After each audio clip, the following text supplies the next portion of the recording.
Salut tout le monde, j'espère que vous allez bien, bienvenue dans le Foot Club et hier on a eu droit au retour de la Première Ligue. Petite trêve internationale dans les dents mais ça va, on a survécu. Du coup aujourd'hui on se retrouve pour parler des matchs d'hier et au programme il y a du Arsenal, il y a un gros retour, il y a aussi eu de la casse malheureusement. Bon, il y a Manchester United aussi qui s'est déplacé du côté de Nottingham Forest. Donc un petit programme qui fait plaisir. Avant ça, évidemment, je vous invite à liker, à commenter. Grâce à vous, la chaîne avance. Vous faites progresser la chaîne, le référencement, tout ci, tout ça. Donc, merci à vous. Et bon, on est parti. Bon, avant de parler des matchs, on va vite fait faire un petit tour de l'actualité parce qu'il y a quelques petites informations qui sont sorties. La première info qui est déjà sortie depuis un petit moment, mais bon, faut quand même en parler, c'est que ben, la première ligue cette saison va avoir deux mercatos hivernaux, non, estivaux vu que c'est l'été. Ouais. Étant donné que cet été, il va y avoir la Coupe du Monde des clubs, incroyable invention. Mais bon, il y a Chelsea et Manchester City qui y participent, et donc la Première Ligue a décidé de donner l'opportunité à ces deux équipes, et bon, à tous les clubs, hein, mais il va y avoir deux mercatos. Un premier mercato entre le 1er juin et le 10 juin, ouais, une dizaine de jours. Après, c'est fermé pendant 5 jours, et puis ils vont réouvrir jusqu'à bon, bah, début septembre. Étant donné que, de ce que je peux lire, la Première Ligue peut avoir que 12 semaines de mercato estival, et ben voilà, ils ont un peu cherché, ils ont fait des petits calculs, et ça donne ça, quoi. Je crois d'ailleurs c'est le seul championnat qui fait ça, donc bon, il y a un petit avantage encore une fois pour les clubs anglais. Vous avez compris, hein, Chelsea, Manchester City, si vous gagnez pas, la honte, quoi. Bon, la deuxième info, elle vient de sortir et c'est l'arrivée des hors-jeux semi-automatiques en première ligue. Ça devrait voir le jour début avril, là, encore cette saison. Et si je me trompe pas, les hors-jeux semi-automatiques, là, c'est à peu près le même truc qu'il y a eu en Espagne, je crois, en match du Barça, où l'ordinateur, il a confondu le pied du défenseur de je sais plus quelle équipe avec le pied de Lewandowski. Donc Lewandowski était pas hors jeu, mais l'ordinateur s'est trompé et il a été signalé hors jeu. On a hâte de voir arriver cette technologie incroyable qui va aider les arbitres, même si en vrai ils sont tellement bons qu'ils n'ont pas besoin de tout ça, je pense. Donc ça devrait arriver le 12 avril. Et puis bon, la dernière info qui n'est pas vraiment une info, mais vous vous souvenez de Kyle Walker et de Joao Félix. Kyle Walker prêté par City à l'AC Milan. Joao Félix prêté par Chelsea à l'AC Milan. Vous l'avez peut-être vu passer aussi, mais à la mi-temps du match face à Naples, bon, au final perdu par l'AC Milan, Kyle Walker a dit à Joao Félix, donne la balle. Il n'y a pas de Messi ici, t'es pas Messi. Donc voilà, tu vas faire la passe, tu vas arrêter de la jouer perso. T'es pas Messi, il n'y a pas de Messi, ça n'existe pas ici. Mais bon, quand on y pense, Joao Félix, il a commencé à Benfica. Il a été acheté pour plus de 100 millions, je crois, à l'Atlético. Là, Chelsea, je crois, ils l'ont acheté récemment. Et ils veulent déjà s'en séparer. Bon, ils viennent de le prêter. Là, c'est Milan, apparemment, ils veulent pas du tout prolonger le prêt. Ils veulent pas le garder. C'est... Ah, je me demande où il va aller, hein. Bon, allez, on va parler des matchs avec tout d'abord ce Nottingham Forest, Manchester United. Et bon, défaite encore une fois des Diables Rouges. 0-1. 1-0 plutôt. Et voilà, en vrai, on a dit ce qu'il y avait à dire. Mais il s'est rien passé, j'ai quasi aucun souvenir. Alors je vois que Manchester United a tiré plus de 20 fois, 23 frappes, 6 frappes cadrées, alors qu'en face c'est 8 frappes pour seulement 2 petites frappes cadrées. J'ai aucun souvenir d'action de Manchester United en vrai, même de Nottingham. S'il y a quand même eu une grosse frappe de Casimiro qui s'est envolée hyper loin, évidemment, du côté de Nottingham, dès la 5e minute, le but de l'ancien de Manchester United, Elanga, qui fait une remontée de terrain tout seul, comme un grand garçon. Un corner joué, ballon dégagé, et ça part en contre-attaque. Elanga qui remonte l'entièreté du terrain, quasi pas inquiété, on va dire qu'il y a deux trois joueurs devant lui, mais bon, comme un grand garçon. Il finit et c'est 1-0 dès la 5e minute pour Nottingham Forest. Et après, blackout, vraiment. Ce qui m'a marqué, je crois, le plus, bon, il y a eu ce but de Nottingham et il y a aussi l'entrée de Maguire. 88e minute, il remplace Lenny Yoro et Maguire qui se positionne en pointe. Le numéro 9 de Manchester United. Et le pire, c'est que vraiment la toute dernière occasion du match, c'est Harry Maguire qui se retrouve devant le but.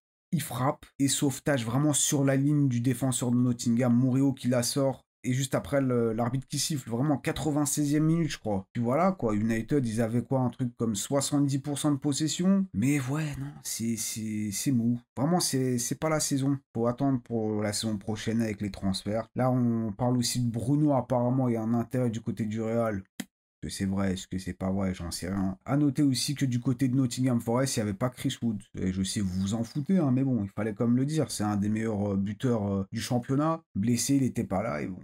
United qui s'en sort pas malheureusement. Après, c'est Nottingham Forest en face. Ils font une très très très très grosse saison. Ils sont dans le top 3 actuellement. Vous allez voir ça dans un instant. Mais si vous vouliez regarder du match, c'était pas forcément ce match qu'il fallait mettre, hein. Et en vrai, l'autre match, c'était pas ça non plus, hein. Bon, Arsenal qui gagne 2-1 face à Fulham. Un derby de Londres face à une équipe qui est pas agréable à jouer, hein, Fulham. Mais bon, premier match un peu plus tôt dans la saison, ça s'est fini sur un partout. Là, heureusement, mes petits Gunners, ils gagnent, ça fait plaisir. Mais bon, le match, c'était quand même compliqué. Il y a quasi rien non plus. Très peu d'occasions. Là, en plus, Arsenal, on peut même pas dire qu'on avait forcément la possession. Enfin, techniquement, si, parce que ça s'est fini sur un 51-49 pour nous. Mais ouais, pas beaucoup de grosses occasions. Le but que Merino marque, le premier but, encore lui, hein, incroyable, 9. Ce poste de numéro 9, je le préfère qu'au milieu de terrain, ça je le dis tout de suite. Vous le savez, je pense, au bout d'un moment. Mais le but qui marque, en vrai, c'est un peu de chance, hein. Le ballon, il est dévié, alors c'est super bien joué. Nwaneri qui est trouvé sur son côté, dans le dos du latéral, le défenseur, il savait plus où il était. Petit ballon en retrait, Merino qui frappe, et bon, ballon contré, ça finit au fond des filets, on va pas se plaindre. Il y a eu évidemment d'autres occasions, mais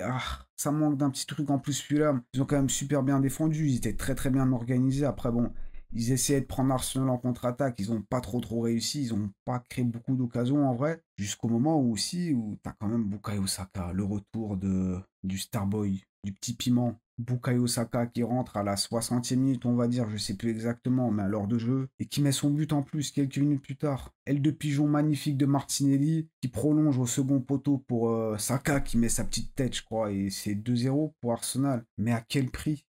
À quel prix? Ben, malheureusement, Gabriel Magalhaes se blesse. On parle beaucoup de Saliba, très fort, il n'y a rien à dire, mais Gabriel, je me demande vraiment même si c'est pas lui le vrai patron. Je dis pas forcément qu'il est meilleur que Saliba ou quoi, on s'en fout. Il a atteint un niveau vraiment monstrueux. Mais Gabriel, je m'attendais pas à le voir à un niveau comme ça. Il est incroyable, c'est un monstre. Ils ont sorti les statistiques d'Arsenal avec et sans Gabriel. Et avec Gabriel, c'est comme 64% de victoire contre 44% sans Gabriel. Plus de 150 matchs joués, quasi 100 victoires avec justement notre Gabriel, le Brésilien. Et bon, ça fait pas plaisir. Quelques jours avant d'affronter le Real Madrid, Gabriel qui se claque sur une course. Ça se trouve, c'est l'ischio et on sait très bien, tu te claques tout seul. Limite, c'est pire que quand c'est quelqu'un qui te rentre dedans. Il nous manquait plus que ça. En plus, Timber, 2-3 fois dans le match, il s'arrêtait, il se tenait le genou. Encore un blessé, ça ferait vraiment plaisir. Mais bon, Saka, de retour, j'espère pour de bon qu'il n'est pas revenu trop tôt parce qu'il est revenu quand même un peu plus tôt. Et j'espère pas trop tôt, justement. Martinelli qui fait un très gros match, très en jambes, partait. Autant bon, son contrat qui se termine en fin de saison et j'hésite. Soit on le prolonge ou on le prolonge pas, mais c'est vrai qu'il a un niveau très fort, hein. Récupération de balles. Il est partout, gros volume de jeu, il court, il fait des passes, il distribue, vraiment très fort, hein.